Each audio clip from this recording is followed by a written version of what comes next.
비타민 같은 경우는 유아들이 이제 식사만 좀 뭐라 그럴까 이제 다양한 식재료로 이루어진 식사를 충분히 하게 되면 뭐 특별히 어른처럼 뭐 보조제 같은 거 먹지 않아도 기본적인 비타민과 무기질의 필요량은 충족을 할 수 있다라고 합니다. 그런데 이제 유아들이 그렇게 먹지 않거나 또는 아주 소식을 해버린다든지 아예 이제 뭐 편식이 심하다든지 이러한 경우에는 좀 신경을 써야 되는 상황이 오는 거죠.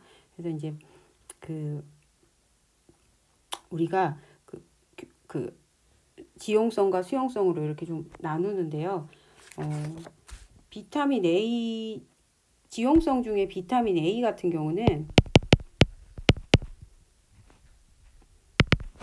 이 아이들의 성장에서 세포 성장 그리고 분화에 굉장히 중요한 역할을 해요. 그러다 보니까 부족하면 안 되겠죠. 그리고 이제 비타민 D 같은 경우도 골격 성장. 그렇죠? 아이들이 정상적으로 크기 위해서는 꼭 필요하기 때문에 성장기 동안에 충분히 섭취해야 할 지용성 비타민 중에 하나예요. 수용성 비타민 중에 비타민 B군 같은 경우도 어때요? 얘는 이제 대사하고 관련이 많죠. 에너지 대사라든지 또는 단백질 대사. 중추적인 역할을 하기 때문에 성장 발육 시에 반드시 중요하게 섭취가 돼야 됩니다. 그리고 이제 성장기에는 그 엽산이라든지 그다음에 비타민 B12 얘들도 충분하게 먹어야 해요. 왜냐하면 이때는 이제 얘네들이 조혈인자다 보니까 혈액량이 늘어날 때 도움을 받아야 되죠. 그리고 또 중요한 비타민 C 이거 같은 경우는 성장을 하면서 연골이라든지 뼈 그다음에 피부 혈관 이런 것들을 지지하는 조직에 이런 것들을 만드는 결국엔 결정체가 뭐예요? 콜라겐이죠. 콜라겐. 이 콜라겐을 합성하는데 필수 인자가 바로 비타민 C입니다. 그래서 비타민 C도 성장기에 반드시 충분히 섭취를 해줘야 돼요. 그래서 이제 먹는 걸로 충분히 이루어지는 애들은 뭐 신경 안 쓰셔도 되는데 그게 이루어지지 않는 친구들은 우리 여기 보시면 5-7 지용성 비타민 섭취 기준 5-8 수용성 비타민 권장 섭취량 참고하시면 될 것 같아요. 그래서 이제 그거는 뭐 보시면 아는 거니까 넘어가고 6번째 무기질 좀 보도록 할게요. 무기질도 얘도 마찬가지죠. 식사에서 잘 섭취가 되면 상관이 없는 건지 안 되는 경우가 조금 있다 보니까 이제 문제가 되는 건데 대표적인 게 이제 많이 신경을 쓰는 게 칼슘이에요. 칼슘. 유아기에는 어떻게 보면 이제 그 체중이 증가하잖아요. 체중이 조금 커 나가고 성장을 하면서 그 골격이 길이도 늘어나지만 이 안에 그걸 지지해주는 그런 무기질의 침착이 더 크게 증가하는 시기예요. 그래서 이제 이 유아기 때 칼슘은 칼슘 평형이라든지 또는 체내에 또 이 칼슘이 축적이 돼야 되잖아요. 그다음에 뭐 이런 것들을 보고 이것들의 필요한 양을 계산해서 여기 보시면 이 권장 섭취량이 결정이 됩니다. 그래서 1, 2세 때 500, 3, 5세 때 600 이렇게 결정이 됐다라고 보시면 돼요. 또 이제 철이 있죠.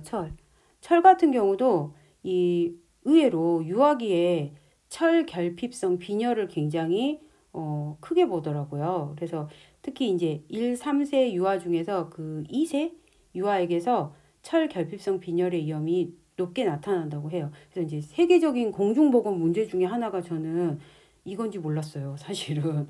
그래서 유아의 빈혈이 굉장히 세계적으로 신경 쓰고 있는 공중보건 중에 하나라고 합니다. 그래서 이제 유아 빈혈은 이 연령대에서 사실 철의 섭취가 부족하다고 해서 바로 나타나진 않는데요. 왜냐하면 철 자체가 체내에 저장되는 영양소이다 보니까 이렇게 체내 섭취량이 부족하다고 해도 기본적으로 저장되어 있는 그러니까 결핍되기 전에 몸에 저장되어 있는 철이 완벽하게 고갈되기 전에는 결핍증이 쉽게 밖으로 발현되지 않는데요. 그래서 이제 영아 전반기에는 사실은 어느 정도 체내에 저장되어 있는 철을 이용할 수가 있대요. 그렇지만 이제 후반기부터는 우리가 이유식을 먹이면서 철의 섭취가 좀 크게 부족하게 되면 이제 그나마 저장되어 있던 거를 가져다 쓸 거 아니에요. 그러다 보니까 이제 후기에 이런 2세쯤에 빈혈 증세가 나타난다라고 합니다. 그래서 우리나라의 유아 전기 때 권장 섭취량이 6mg이고요. 후기 때는 7mg로 설정이 되어 있습니다. 근데 이제 철 같은 경우는 그 식사에 사실은 철을 함유한 식품을 완벽하게 철분이 많은 식품들을 이제 먹여야 되는데 이 시기에 또 아이들이 많이 먹는 게 식사도 식사지만 우유 같은 거 좀 많이 먹잖아요. 우리가 또 밥을 안 먹으면 우유를 주기도 하고. 근데 문제는 우유나 유제품에는 철이 거의 함유되어 있지 않아요. 그러다 보니까 애들이 배부르게 우유를 먹었다든지 우리가 밥을 못 먹으면 우유를 먹여서라도 어느 정도 칼로리를 섭취시킨다라고 우리는 생각할 수 있지만 의외로 철이 좀 정말 부족하게 되는 현상이 오는 거죠. 그래서 이제 유아기에는 그런 점 때문에 좀 철 같은 경우는 신경을 쓰셔서 근본식품을 좀 알아보셔서 근본식품을 잘 조사하셔서 먹여주는 게 좋아요. 그래서 이제 철이 좀 강화된 곡물 쓰셔도 되고 시리얼 같은 거 아니면 요즘 애들은 잘 안 먹더라고요. 건포도가 의외로 철이 되게 많아요. 우리나라는 사실 우리나라 포도로 건포도를 만들진 않죠. 그 이제 대부분 사보면 다 수입품이잖아요. 근데 제가 그때 어디더라 호주를 갔더니 깜짝 놀란 게 마트에 갔는데 아이들 그 약간 이렇게 스낵같이 조그맣게 소포장되어 있어요. 정말 카라멜보다 더 작게 포장이 되어 있는데 다 포도더라고요. 그걸 한마디로 우리가 그 호두 먹듯이 아몬드 먹듯이 작게 먹을 수 있게끔 애들 그 가방에 하나씩 넣어가지고 다니는 사이즈로 아주 작은 사이즈인데 네모 사이즈 이렇게 종이 이렇게 케이스에 들어가지고 근데 그게 다 건포도였어요. 이제 맞는 것 같아. 그때는 도대체 여기 포도가 많아서 이런가? 그런 생각을 했었거든요. 포도가 남아 돌아서 이렇게 포도 간식을 먹이는 건가? 근데 요즘 아이들 건포도 잘 안 먹잖아요. 건포도 예전에 빵이나 이런 데 많이 넣긴 했지만 요즘에는 뭐 크랜베리라든지 호두라든지 다른 것들 망고 뭐 건조 과일이 다양한 것들이 나오다 보니까 블루베리 뭐 이런 것들 나오니까 사실 건포도를 잘 안 먹거든요. 근데 오히려 건포도가 저렴하면서 철을 먹일 수 있는 굉장히 좋은 식품이에요. 그래서 그때 그 나라에 여행 갔을 때 좀 웃겼어요. 조그마한 거에 우리 진짜 그 애들 젤리 빼먹듯이 그렇게 들어있었어요. 근데 그게 이제 이해가 되더라고요. 그 연령대 아이들이 좀 간식으로 먹으면서 철을 충분히 섭취시킬 수 있는 하나의 방법이기도 하겠더라고요. 그 다음에 이제 육류 중에서는 살코기 부위 이런 것들을 좀 최대한 먹이면서 부족하기 쉬운 철을 조금 최대한 신경 써서 먹이면 빈혈까지는 오지 않을 거라고 생각이 드네요. 그냥 마지막으로 이제 수분 섭취량을 볼게요. 유아의 수분은 일단 유아들은 그 음식과 액체로 했을 때 나누면 300, 700 이렇게 되지만 총 수분량으로 보시면 유아 전기에는 1000 그리고 유아 후기에는 1500으로 설정이 되어 있습니다. 그래서 171페이지에 보면은 그런 말이 나와 있어요. 어릴수록 수분의 교환 속도가 빠르다 보니까 체중 1kg당 수분 필요량이 아이들은 많아요. 그래서 이게 부족하면 탈수를 경험하기 쉽기 때문에 성장기 유아는 수분 섭취에 대한 특별한 관심이 필요하다라고 이야기가 되어 있습니다. 그래서 이제 그걸 감안해서 유아 전기와 유아 후기로 이렇게 아무래도 활동량이 더 많은 유아 후기에 총 수분량이 상당히 1000에서 1500이면 상당히 많이 늘어난 거잖아요. 이렇게 설정이 되어 있습니다. 그래서 이제 이런 자료들은 앞에서부터 제가 끝날 때까지 계속 이 표는 나올 건데 이거는 이제 제시된 자료니까 한번 보시고 꼭 알아야 될 수치들은 숙지하시면 될 것 같아요. 제가 이 수치를 시험에 내지는 않겠습니다. 그래서 이제 기본적인 영양 필요량을 봤고요. 그러면 이제 현재 우리 유아기에 유아기의 아이들의 영양과 건강 문제를 자료를 통해서 좀 볼 건데요. 여기 지금 5-4 자료는 유아들이 영양소별 영양 섭취 기준에 대한 영양 섭취 비율을 조사를 해놨어요. 그래서 2018년 국민건강 통계를 통해서 이게 자료가 이제 조사가 됐는데요. 이 자료를 보시면 뭘 알 수가 있냐면요. 우리가 일반적으로 이 에너지나 영양소 섭취량이 곤장 섭취량에 쉽게 얘기하면요. 지금 저희가 곤장 섭취량 다 제시되어 있잖아요. 이런 것들이 곤장 섭취량의 75% 이하일 경우에는 우리가 영양 섭취 부족이라고 봐요. 지금 부족한 상태다.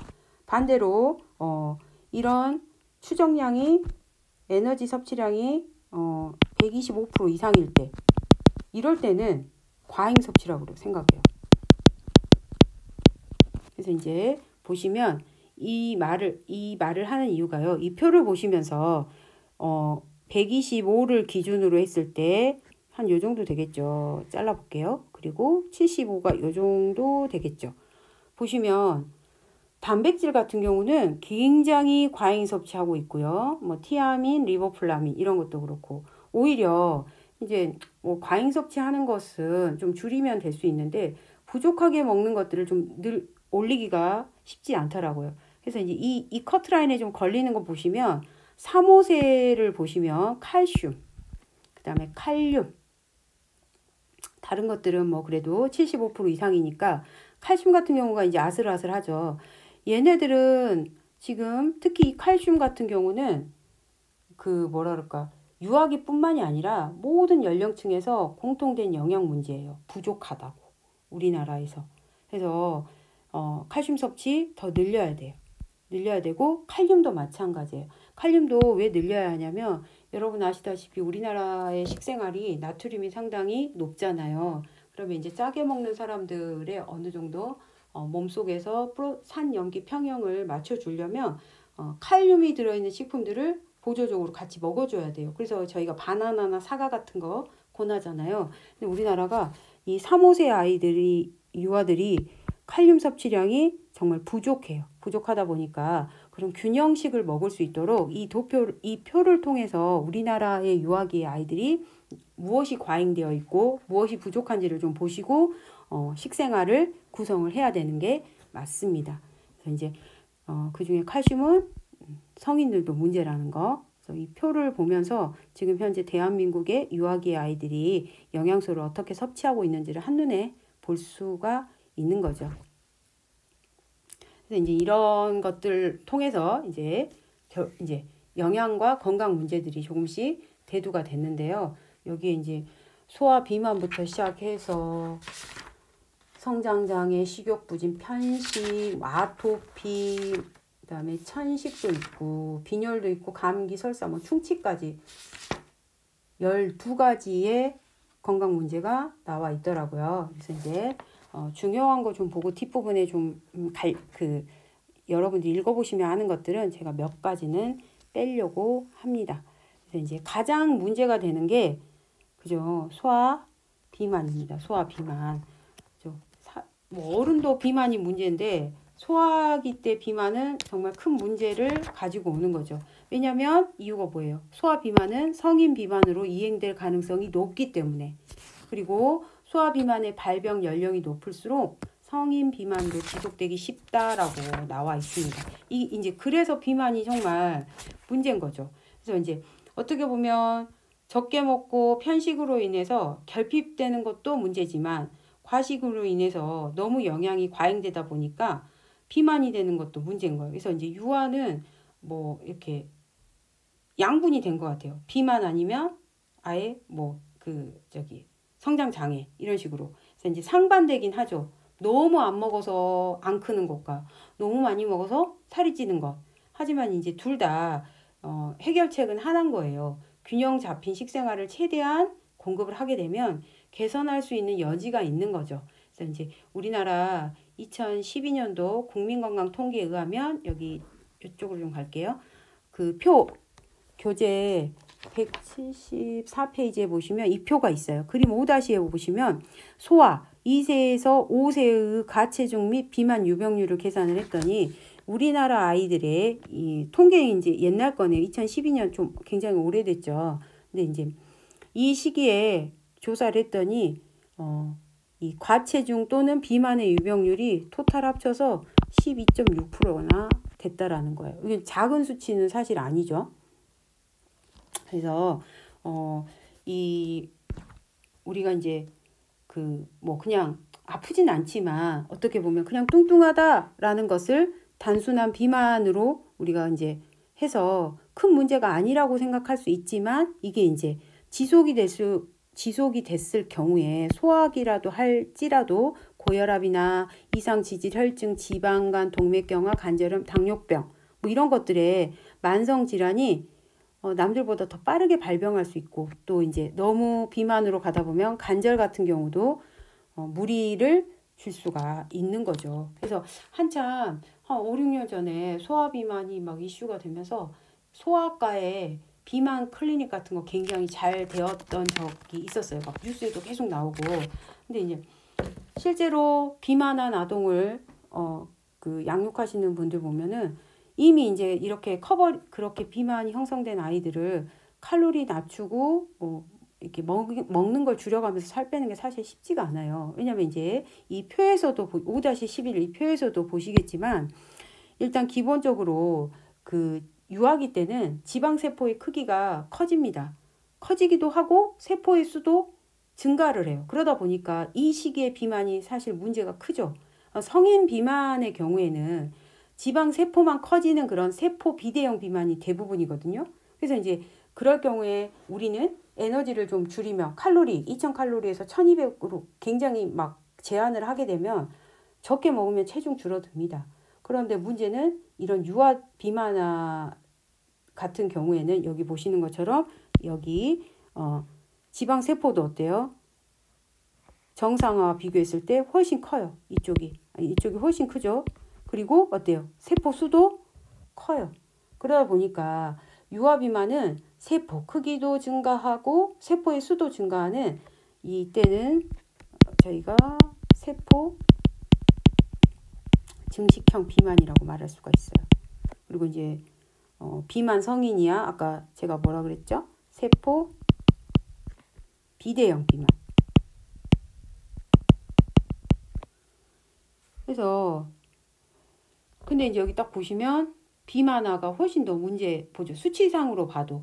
그러다 보니까 이 비대해진 세포가 그 작아질 수는 있어요. 사이즈를 줄일 수는 있지만 한번 증가한 세포의 수가 감소되기는 굉장히 어렵다고 합니다. 그래서 이제 이런 비만 성인으로 봤을 때는 세포 수도 어때요? 비만 성인이 이 소아 비만화보다는 수가 작아요. 결국엔 이 비만아들의 이 증가된 세포의 수는 감소되기가 어렵다는 걸 보여주는 단적인 예죠. 그래서 소아 비만이 성인 비만보다 훨씬 치료하기 힘든 특성을 갖고 있다라고 해요. 그래서 이제 이 결국엔 이 소아 비만은요 중점을 어디다 둬야 하냐면 뭘까요? 치료가 어려우니 예방, 그렇죠? 예방에 중점을 좀 둬야 합니다. 정말 비만이 되지 않도록 관심을 가지고 처음부터 좀 이렇게 컨트롤을 해줘야죠. 쉽지 않죠. 이게 어른도 힘든데, 그죠? 그래서 이제 일단 비만화의 치료는 비만도를 줄이기 위해서 식사요법 또는 운동요법, 행동수정요법을 병행하는 것이 바람직하다. 근데 이게 가정에서 쉽게 되지 않더라고요. 그래서 한참 소아과에서 소아비만 클리닉 같은 것들을 하면서 아이들 인바디 하에 가면서 체중을 줄이려고 노력하시는 이제 부모님들이 나오는 그런 제가 프로를 본 적이 있는데 정말 어렵더라고요. 아이들이 배고프면 울고 그래요. 근데 참 엄마가 된 입장으로서 배고프다고 우는데 또 밥을 굶길 수는 없잖아요. 참 그 딜레마인 것 같더라고요. 하여튼 예방이 될 수 있도록 노력하는 게 비만을 줄이는 첫 번째 방법이 될 것 같아요. 그래서 이제 그림 5-6은요. 유아기 아동에서 체질량 지수에 따른 체중 목표를 정하는 방법인데요. 얘는 뭐 참고하시고 교재 175페이지에 보시면 팁이 있어요. 그 유아 소아 비만의 판정 기준, 그걸 이제 체질량 지수도 있고 비만도도 나와 있는데요. 이제 그걸 먼저 계산해서 일단 체중 목표를 정하는 거죠. 그래서 이렇게 체중 목표를 소아 청소년 비만을 대한비만학회에서 이렇게 목표를 설정해서 유지하라고 제언하고 있다라는 걸 이제 여기 갖다 놓은 것 같아요. 참고만 하시고, 이제 두 번째, 비만에 이어 성장 장애도 유아에게 굉장히 큰 문제죠. 그래서 이제 성장 장애는 영아나 유아에서 신체적 성장이 같은 성 연령에 비해서 굉장히 좀 이제 작은 경우, 그 또래에 비해서 작은 경우, 그러다 보니까 이게 이제 지속이 되면 성장 부진으로 나타난다라고 합니다. 이게 이제 결국엔 성장 장애의 뜻이죠. 그래서 이 성장 장애를 판정하는 기준은 정확한 계측으로 얻어진 신장과 그 아이의 신장과 체중을 가지고 아까 그 보셨죠? 표준 성장 곡선에 대입을 해가지고 거기에 이제 그 연령대와 그 체중의 연령과 신장과 체중이 맞으면 제대로 성장하고 있는 건데, 이제 이 기준이 연령별 신장의 300분위수 미만인 경우엔 저신장, 체중이 연령별 체중의 500분위수 미만일 경우엔 저체중으로 판정을 한다라고 나와 있어요. 그래서 이제 그거는 거기 이제 그 표에 환산돼서 하는 거니까 계측을 통해서 알 수가 있는 거죠. 그러면 이런 성장 장애는 30% 정도가 원인이 기질적 병변이 원인이고요. 70%는 정신 사회적 원인이라 그래요. 그래서 이거를 이제 비기질적 병변이 원인이라고 하는데, 그러면 이런 기질적 병변의 원인은 뭐냐면 만성 설사, 흡수 불량 등의 위장관 질환이라든지 내성마비, 소두증, 질식, 이런 신경계적 문제, 폐질환, 그러니까 한마디로 정말 이건 통틀어서 뭘까요? 의학적인 원인이에요. 이거는 이제 뭐 누가 주어지는 게 아니라 우리가 뭐 밥을 잘못 먹이고 이래서 그런 게 아니라 이 의학적인 원인들이 성장을 저해하는 거죠. 근데 이제 다행히 30% 정도가 여기에 해당한다라고 이야기를 했고요. 비기질적인 성장 부전은 아까 뭐라 그랬죠? 70%예요. 아이들이 성장을 부진하는 이유 중에 70%는 여기에 해당하는데, 이유가 일단 부적절한 음식을 섭취했을 때, 또는 경제적인 이유, 또는 스트레스, 이런 것들로 인해서 이제 경제적인 이유로 아이를 그렇죠, 영양적으로 공급하지 못했을 경우도 있을 수 있잖아요. 그래서 영양소의 불충분한 섭취 및 보유로 인해서 성장 부진이 나타나기도 한다 그랬어요. 그래서 성장 장애의 주요 발생 기전이 첫째, 둘째, 셋째 있고요. 그럼 이런 이제 이거는 뭐 아시니까 읽어보면 아니까 넘어가고요. 그럼 이런 성장 장애가 왔을 때 우리가 치료를 해야 될 거 아니에요. 영양 치료를 하는 목표가 첫 번째는 체중을 정상화시키는 게 첫 번째 목적이고요. 두 번째는 영양 결핍을 교정하는 게 두 번째 목표입니다. 세 번째는 성장과 발달을 따라잡고, 네 번째는 이제 올바른 영양소를 섭취하면서 식사 습관을 확립하는 게 목표인데요. 체중을 정상화를 시키기에 앞서서 우리는 일단 이 체중의 정상화로 가려면 첫 번째 이거보다 선행되어야 되는 게 뭐냐면 식욕을 일단 증가시키기 위한 계획이 필요해요.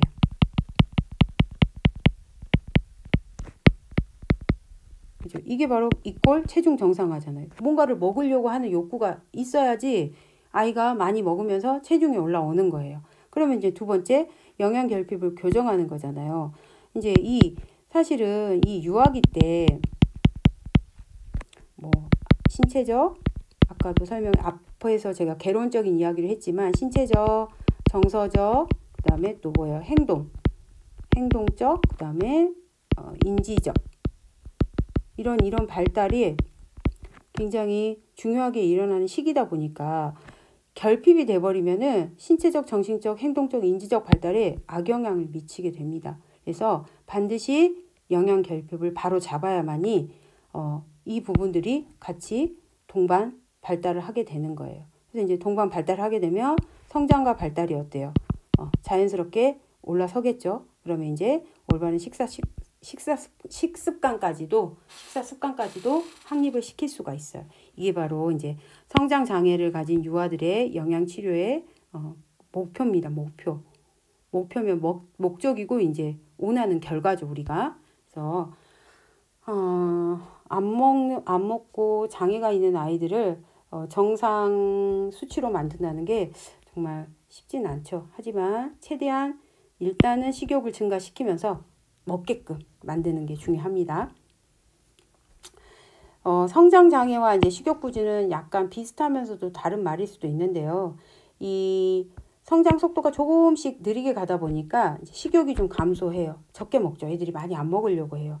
그래서 이제 이때는 식욕부진이 가장 일어나기 쉬운 시기를 우리가 이유기와 4세 전후의 시기로 이제 보편적으로 나누거든요. 이때 이런 현상이 가장 많이 일어난다라고 해요. 그래서 이제 이런 경우에는 왜 이때 일어나냐면 식사 중에 간섭을 한다든지 뭐 과잉 보호라든지 강제로 먹인다든지 또는 식사 중간중간에 식사를 아직 하지 않았는데 너무 간식을 자주 섭취하다 보니까 어때요? 밥맛이 돌지 않는 거죠. 배가 안 고픈 거예요. 그래서 식사를 오히려 안 먹는 거죠.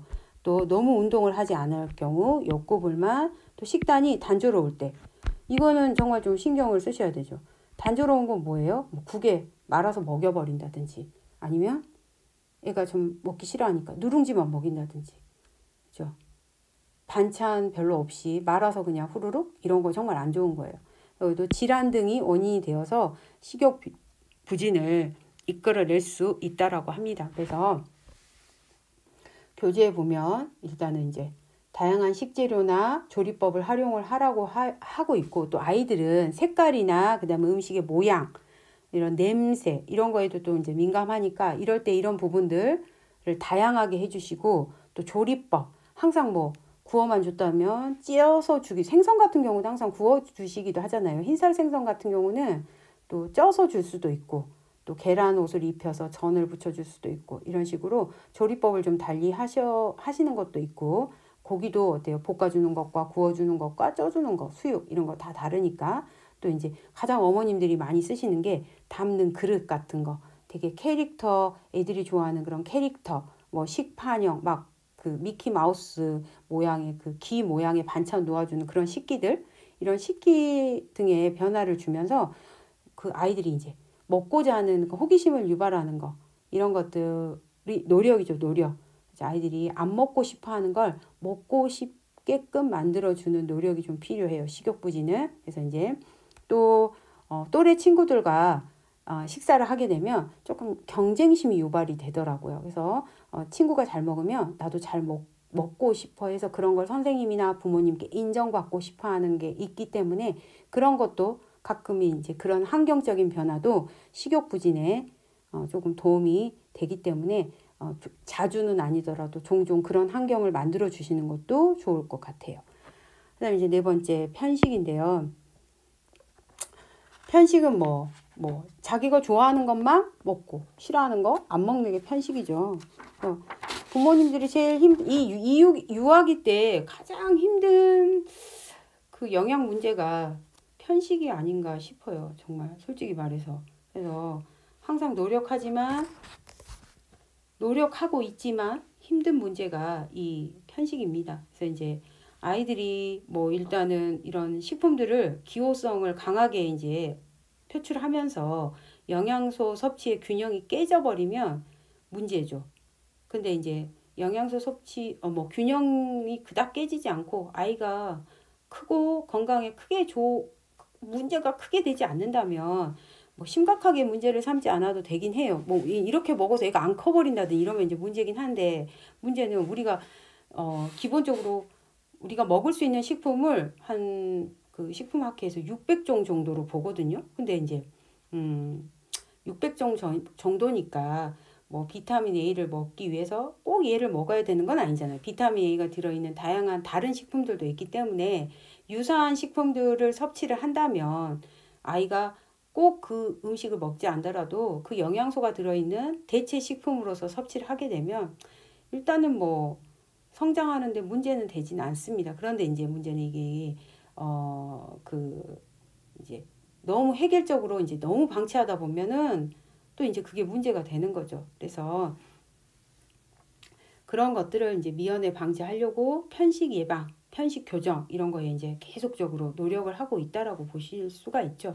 그래서 그 편식 예방을 위한 식사 요령, 이건 팁인 것 같아요. 읽어보시고 또 이쪽에 보시면 편식 교정을 위한 방법들, 이런 것들 참고하셔서 편식을 교정할 수 있도록 노력을 해야죠.